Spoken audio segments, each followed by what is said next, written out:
Thanks to Incogni for sponsoring today's episode.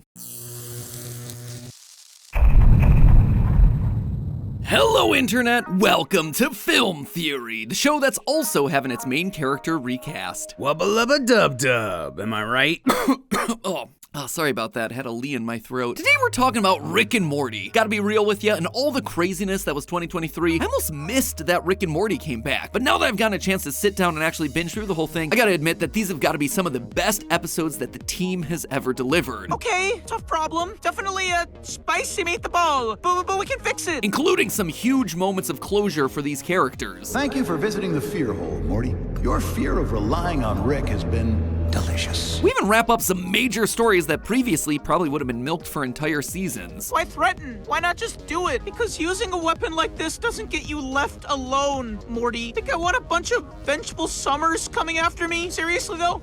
You, don't come after me. It won't go well. But you know me, sure, the new season's out, we have some laughs, we shed some tears, but now it's time to do what we love to do at the end of every season of Rick and Morty, sit down and analyze the season's theme. Look at this batch of episodes and try to figure out what they were trying to tell us. What was the thesis of this year? In case you missed our season 6 Rick and Morty theories, we charted out that Rick was clearly on an arc of healing, of confronting the grief that he felt over losing his original wife and daughter, and trying to move forward with a new found family. What's more, season 6 started to dabble with this idea of dissatisfaction, where we watch as everyone who gets what they want are ultimately left empty and unhappy, realizing that getting what you want sometimes isn't exactly what you need. Season 7, though, it takes these themes and ratchets them up to the next level. We see the climax of these character arcs about grief and dissatisfaction, and it shows us the consequences of the two ways that you can deal with grief, through good healing and bad healing. And through these stories, I believe that we can actually pinpoint who's going to be the next big antagonist for Rick and Morty to face in the coming seasons. That's right, loyal theorists, we are in the process of witnessing the birth of the next big Rick and Morty story arc, and it shows us who's gonna be the big bad facing off against the family from the very first episode. Open up your portals, friends, it's time to jump in. Now, if you missed season 7 of Rick and Morty, I highly recommend that you go and give it a watch. It provides some of the best episodes of the series, period. But it also gives us some of the most Rick and Morty-esque ideas ever to be put to screen. I'm talking about planets full of people who turn to spaghetti when they die, Rick and Jerry fusing together into one super being, generation-long wars between letters and numbers fronted by Ice-T himself. But on top of all the fun Adventure of the Week stories, season 7 also brings together and wraps up some of the show's longest running plot threads. The biggest ones being Rick Prime and Evil Morty. After spending his entire adult life hunting down the man that killed his family, the reason Rick is the way that he is, Rick and Morty finally are able to confront Rick Prime. And with the help of Evil Morty, of all people, they wind up winning. Evil Morty serves Rick Prime up hog-tied on a silver platter and then leaves. And so of course, mind overtaken by rage, Rick goes ham, killing Rick Prime with his bare hands in a splatter of spaghetti sauce so brutal that it goes well beyond the point of YouTube monetization. At first glance, this seems like it should be the big climax of the series. I mean, the show's bringing in 4 of its biggest players and letting them duke it out, ending in the death of what's arguably Rick and Morty's main villain. But with the primary antagonist now off the board, the real villain of this series can appear, Rick's emptiness. In the wake of killing Rick Prime, Rick feels nothing. He realizes that completing this lifelong mission of vengeance hasn't really healed the part of him that's been aching. For years, he was given a motivation to track down Rick Prime and kill him, believing that this would be the magical thing that would help him feel better, the magical thing that could potentially bring Diane back. But now, without that target to distract himself, Rick has to sit there with his pain, knowing that he can never really undo this loss. This man, the smartest man in the galaxy who can heal any wound, who has taken down gods, who has brought himself back from the brink of death, now has to confront the one thing that he can't fix, the one thing that he can't just science into submission. And what's worse is that Rick Prime made sure to twist the knife on his way out, letting Rick know that he used a powerful super weapon known as the Omega device to erase Diane from the entirety of the multiverse. No matter where or when Rick goes, he can never ever get Diane back. But perhaps the most interesting thing about this episode was its placement in the season. It's episode 5, right in the middle. You'd think that this would be the sort of thing that they would save as an epic climax to the season, but it's not, because putting it there would miss the point entirely. The battle that's the centerpiece of Rick and Morty isn't against Rick Prime. It was never against Rick Prime. It's against yourself. It's about finding a healing for your own emotional scars. The death of Rick Prime in the middle of the season allows the back 5 episodes to answer the really important question then, was any of this worth it? Sure, Rick got what he wanted, vengeance, but did it actually do anything to heal him? Clearly not in a way that left him satisfied. All in all, it was bad healing. It's surface level at best. It leaves Rick arguably in a worse place than when he first started, and it requires a now directionless Rick to find new purpose. And thankfully for him, he has all the necessary ingredients for good healing right in front of him, his family, and especially especially his grandkids. In the episode Rick Fending Your Mort, Morty checks in on a clearly depressed Rick and does his best to make him feel better by cashing in his Morty adventure cards, encouraging Rick to take him on another adventure just to get him out of his funk.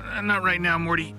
Definitely next week, though. You've been saying that a while now, buddy, so I think I'm gonna give you a little nudge by cashing in a few of these bad boys! And in the episode Wit Kuat Amortican Summer, Rick admits that he respects Summer partially because her headstrong personality reminds him of Diane. I treat you like an equal because I respect you.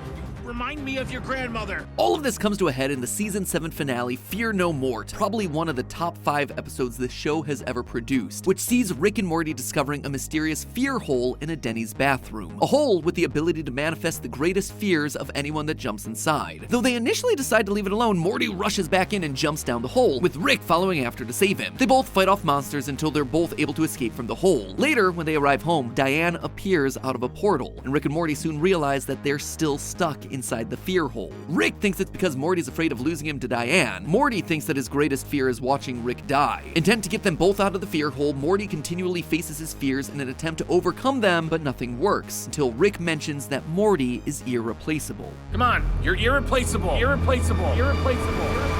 This makes Morty realize that this Rick, he isn't real. Rick never entered the hole after him. Morty's greatest fear is his over-reliance on Rick. Finally overcoming this true fear, Morty escapes the hole, awakening to find Rick watching him from the outside. This entire experience is a massive step forward for Morty, but it also winds up showing how far the positive healing has been for Rick. After Morty mentions that he saw Diane inside the hole, Rick runs back to it, and for a moment it looks like he's gonna jump in to try and desperately hold on to Diane in any way that he can, just like we've seen him try to do over and over and over again in the series. But then Rick stops. Instead of jumping in the hole, he takes out a photo of Morty from his wallet and tacks it up onto the wall of victors, people who escaped from the hole. It's an act of pride in his grandson, this person who represents Rick's future instead of just always going back to his past. Rick is showing us that he's moved beyond just the empty bad healing that he'd been pursuing this entire time and is starting to work towards true good healing, deeper healing. And that's not the only thing that can help Rick heal. So can the sponsor of today's episode, Incogni. I don't know if this has ever happened to you, but sometimes I'll be doing some Google searches while researching for a theory, and then like clockwork a day or two later, I'm flooded with ads about that exact same topic. Or I'll sign up for a newsletter for a store that I really like, and then suddenly get sent a bunch of spam emails out of nowhere. This sort of thing happens because there are literally thousands of companies out there whose sole purpose is to collect your personal data, and then sell or trade that data for their own profit. That includes your full name, your email and home address, even your phone and social security number. They might even have access to your secret Szechuan sauce recipe. Thankfully, if you ask these data brokers to delete your information, they legally have to do it. But the bad news is that it would take an average person years of time to do it by themselves. Time that you should be using doing things that you actually love to do, like going on adventures through time and space with your favorite grandson. And this is where Incogni comes in. See, it's literally Incogni's job to do all that work for you. With your permission, they can track down all of these brokers and make sure that your data is off the market. We've partnered with Incogni in the past, and let me tell you, the before and after of my email inbox and text messages is huge. I actually went back to take a look at how it was going, and they were still fighting for me, completing almost 120 removal requests since late August. That saved me, by their calculation, literally 88 hours of my time. And it's also made a noticeable difference in the amount of spam that's clogging up my emails. Basically, I haven't had to worry about getting these weird newsletters or shady offers at all. So if you want to protect your personal data and keep your private information private, please go to incogni.com/filmtheory and then use our code FILMTHEORY to get 60% off their annual plan. Once again, that's Incogni, INCOGNI.com/FILMTHEORY. Or,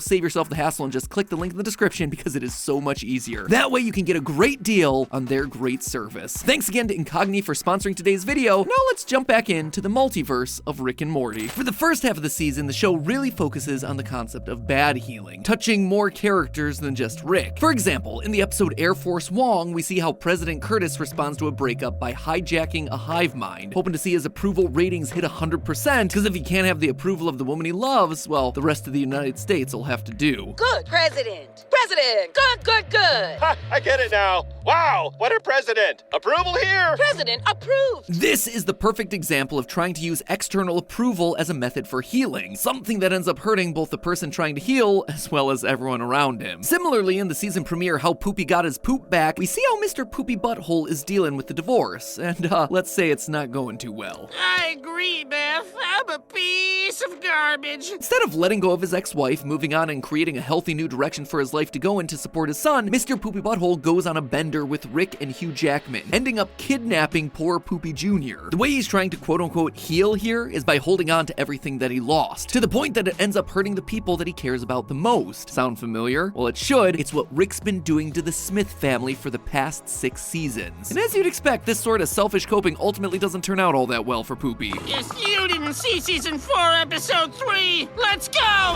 This is exactly what Rick would have done earlier in the series. Mr. Poopy Butthole is what Rick could have become, but he doesn't because of his family and all the good healing that happens after he kills Rick Prime. You want some proof? All you have to do is look into the back half of season 7's episodes and you get your answer. For example, both those episodes I mentioned earlier where Rick leans on Morty and Summer to positively heal, they come after he kills Rick Prime. In Rise of the Numericons, we see the Alphabetrians and Numericons heal a rift between their people that's lasted for generations, all because 2 of them realized that they weren't all that different with the help of Rick. I think when we started getting it on, that amulet showed us the truth of our origins. Father! In Mort Ragnarok, Rick starts the episode trying to take advantage of Bigfoot to gain power, enough so that Bigfoot literally wants to kill Rick over and over. But by the end of it all, he finds common ground with Bigfoot and the 2 part ways on good terms. Why are we at the woods?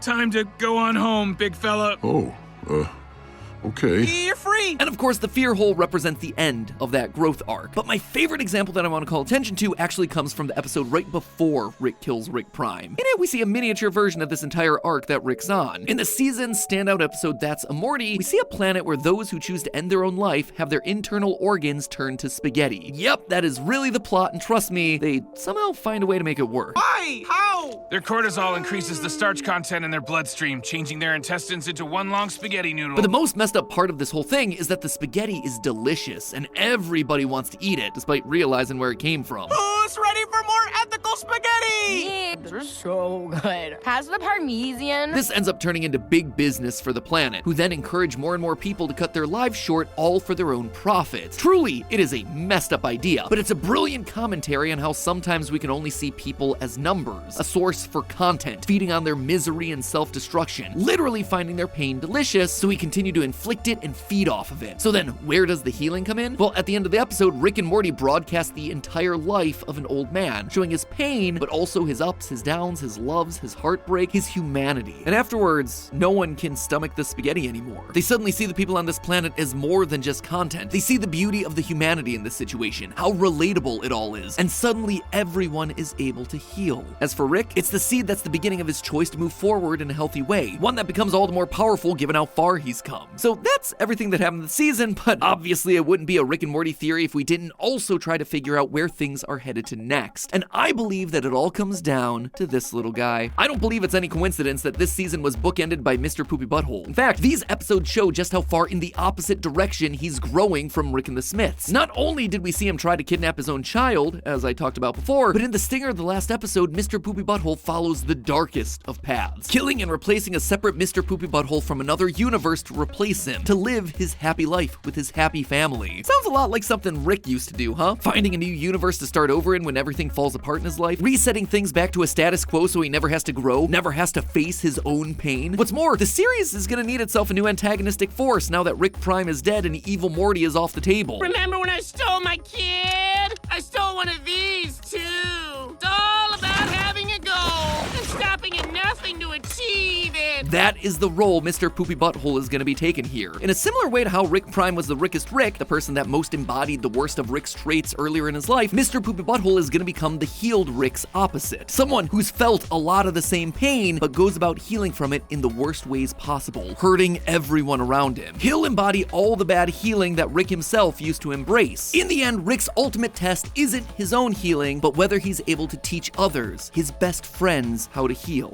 But hey, that's just a theory. A film theory. And cut.